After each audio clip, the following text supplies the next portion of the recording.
I have to admit, looking at the research stack for today, I almost wanted to put on a hazmat suit. Yeah, I can see why. We are talking about an ingredient that has the word acer right there in the name, hypochlorous acid. And if that wasn't enough, it's a chlorine-based compound. It definitely hits all the panic buttons, doesn't it? Yeah. You hear acid and chlorine, and your brain just, it immediately goes to industrial cleaning supplies. Or high school chemistry accidents. Exactly. I'm thinking, why would I ever spray this on my face? Right. It sounds like something that belongs in a beaker, bubbling ominously, not on my bathroom counter. Mm-hmm. But then I started reading the clinical data you pulled, and this is, well, it's a plot twist. It is a massive plot twist. Because apparently, while I'm out here spending half my paycheck on serums and 10-step routines to fight bacteria and calm my skin, On my own body, specifically my white blood cells, has been manufacturing this exact chemical compound the whole time. That is the core of what we're digging into today. This isn't just another trend. It's a lesson in biomimicry. We are looking at a compound that bridges the gap between your immune system and the beauty aisle. Okay. We have a mountain of sources here. Dermatology journals, FDA references on wound care, and deep breakdowns on the chemistry from Era Organics. And they're all pointing to this one molecule Hypochlorous acid. as a miracle for skin health. Miracle is a heavy word, especially in skincare. It is. But the mission today is to figure out if this actually lives up to the hype. And more importantly, to understand why we've been burning our faces off with benzoyl peroxide or stinging alcohol for decades, when our bodies apparently perfected a formula that kills bacteria without hurting us. It really highlights that central conflict in modern dermatology, the scorched earth approach versus the supportive approach. Right, attack versus support. For a long time, we thought to fix skin, we had to attack it. But this research suggests we should just be bottling what the skin is already trying to do. Okay, but before we get too philosophical, I need to understand the what. You've said this isn't the acid I'm thinking of. So what is hypochlorous acid? Chemically, it's deceptively simple. It's an oxyacid of chlorine. The formula is just HOCl. 1 hydrogen, 1 oxygen, 1 chlorine. That sounds suspiciously close to water, H2O. It is remarkably similar in its structure. It have a molecular weight of about 52 grams per mole, which is very light, and it has a bent molecular geometry, just like a water molecule. And why does the shape matter? Is that just like an aesthetic thing? No, the shape is everything here, because it looks like water, and it acts like water, the body, and even bacteria treat it like water. But before we get to that, we have to clear up the acid fear. Please. Because I'm still stuck on the fact that I'm spraying acid on my face. Okay, so you have to separate hypochlorous acid, HOCl, from hydrochloric acid, HCl. They sound almost the same. They do, but they are worlds apart. Hydrochloric acid is a strong acid. We're talking a pK of -6. I barely remember pKi from school, but Yeah. -6 sounds aggressive. It means it fully dissociates in water. It's highly corrosive. That's the stuff that burns skin, melts fabric. Yeah. You do not want that anywhere near your face. Okay, so hydrochloric acid is the villain. Got it. Right. Hypochlorous acid, on the other hand, is a weak acid. Its pKi is around 7.5. Wait, isn't 7 neutral? Like basically water. Exactly. The human body's pH is around 7.3 or 7.4. So because HOCl has a pK of 7.53, it exists in a state that is completely compatible with our biology. So it doesn't burn. It doesn't burn because it's not trying to dissolve your skin cells. It's chemically tuned to match your body. So it's gentle. But that brings up my skepticism. Usually if something's super gentle, it doesn't actually do anything. Right. How can it be mild enough for a baby but strong enough to kill bacteria? And that is the Trojan horse effect I mentioned. Right. This is where the chemistry gets really cool. Okay, walk me through it. So most bacteria have a cell wall that acts like a fortress. It's negatively charged. If you try to attack it with something that is also charged like hypochlorite, which is the main ion in bleach, the bacteria's wall just repels it. Like two magnets pushing away from each other? Exactly. So you need a huge concentration to brute force its way in, which ends up damaging your skin. But hypochlorous acid is uncharged. It's neutral. And because it's small and looks like water? The bacteria lets it right in. No way. It just walks right through the cell wall. The bacteria doesn't even know it's under attack until it's too late. Wow. Once inside, the HOCl oxidizes the bacteria from the inside out. It breaks down the proteins, the DNA. It just dismantles the machinery of the cell. That is devious. I love it. It's incredibly efficient. It's why your neutrophils, those white blood cells we mentioned, use this exact molecule. When you get a cut, your immune system rushes to the scene And those cells are literally spraying tiny amounts of HOCl to kill invaders without damaging your own tissue. So when I buy a bottle of this spray, I'm basically buying a bottle of white blood cell juice. In a way, yes, is biomimicry. We're just replicating that immune response. This brings up a history question. If our bodies have been doing this forever and the chemistry is just 3 atoms, why are we only hearing about this in skincare now? Why wasn't this in my routine 10 years ago?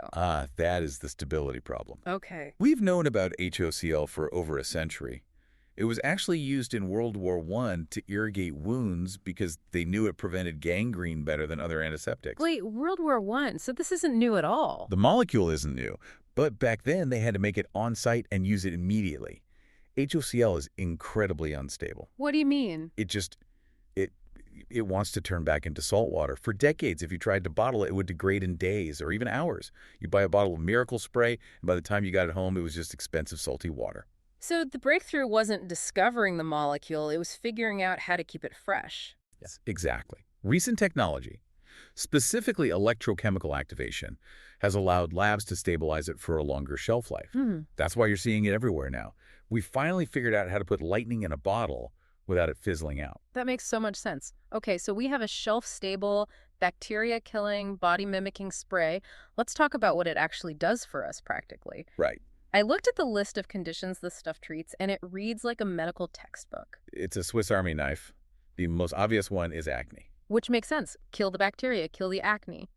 But usually, acne treatments like benzoyl peroxide are so harsh. Right. Benzoyl peroxide works, but it nukes the skin. It causes drying, peeling, irritation. All of it. HOCl kills the Cutibacterium, acnes, the bacteria responsible. But because it's also anti-inflammatory, it actually calms the redness at the same time. That's a rare combination. Usually you have to choose treat the pimple or soothe the skin. Here you do both. Yeah. Because way beyond acne. The research highlights eczema and rosacea heavily. And eczema sufferers are usually terrified of putting anything new on their skin. For good reason. Yeah. But with eczema, you often have a compromised barrier, which allows bacteria like Staphylococcus aureus to colonize the skin, which causes more itching. Which leads to scratching. And the cycle just continues. The itch-scratch cycle. HOCl kills that bacteria, breaking the cycle, but it also physically reduces the histamine response in the skin.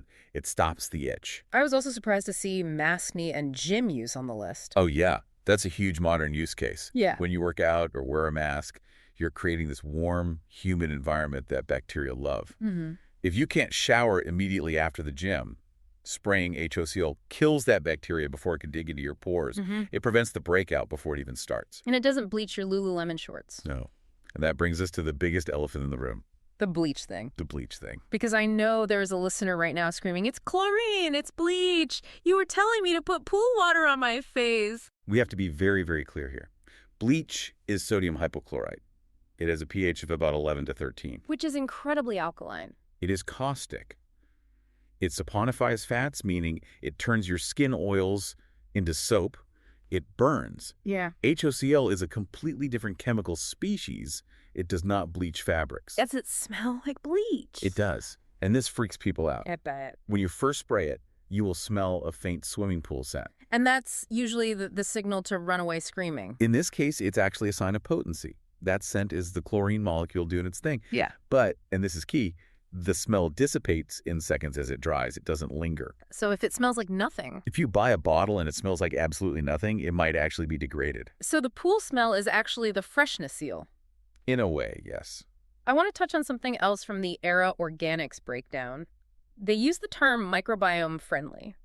We hear about the microbiome constantly now, this idea that our skin is a zoo of good bacteria.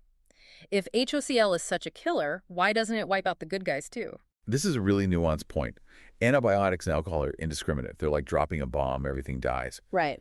HOCl is surprisingly selective, but not because it chooses. It's about biology. How so? Our good bacteria, the commensals, are well adapted to our skin.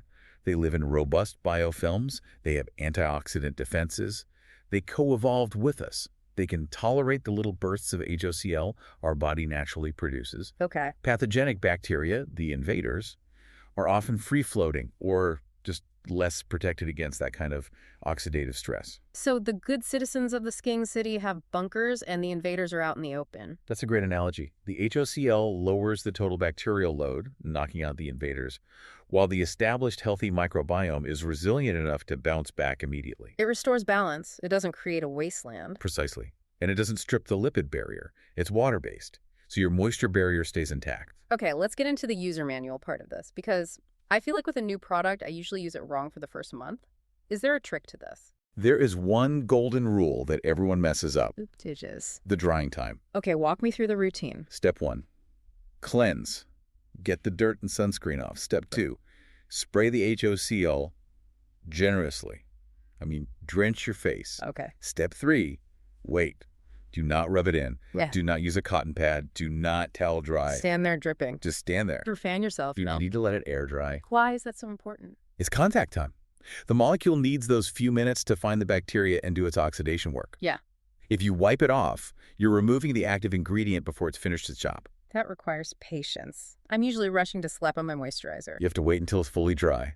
Then you apply your moisturizer to lock it all in. What about layering? I have a shelf full of actives, vitamin C, retinol. It plays very nice with hydration. So hyaluronic acid, niacinamide, those are great to layer on top. But you have to be careful with antioxidants like vitamin C. Why? Well, HOCl is an oxidant. Vitamin C is an antioxidant.